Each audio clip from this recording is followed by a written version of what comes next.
Salam əziz izləyicilər, hər birinizi xoş gördüm. Burada əsas məqsəd ondan ibarətdir ki, təhsildə çalışdığım dövrün hər kəsə məlumatı haqqında vermək istədim. Ona görə bunu sizlər üçün paylaşıram, gözəl insanlar. Yəni bəzən olur, sual verirlər, amma ən azından görəcəksiniz ki, burada daimi izləyicilərimdən biridir. Sadəcə o məni tanısa da mən onu bəlkə də görmüşəm. Amma belə tanışlıq versə, adını versə çətinliklə xatırlamağım mümkündür. Uzun müddətdə oradan uzaqlaşmışam. Sadəcə Qobustan təhsilimə xoş xatirə kimi paylaşdım ki, köhnə iş yerim ən sevdiyim iş yerlərindən biri idi. Təhsildə ən azından həqiqətən insana olan hörmət, həmin şagirdlərin sevinci.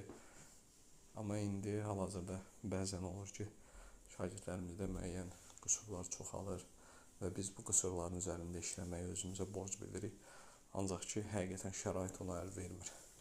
Müəyyən mənada istiqamət verməyə çalışırıq. Söhbət şagirdə əl qaldırmaqdan falan getmir. Sadəcə bəzən olur ki, şagirdlər həqiqətən ailədə müəyyən problemlər var və bunu şagirdlər onu məktəbə yansıdırlar, sinifə yansıdırlar, həmin öz valideynlərinin qüsurlarını, belə deyək də, öz şagird yoldaşlarından və ya müəllimlərdən çıxmağa çalışırlar və özlərinə hər kəsi düşmən bilməyə başlayırlar.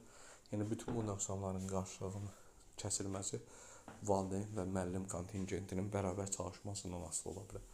Ancaq belə deyim, mənfi nüans nədir?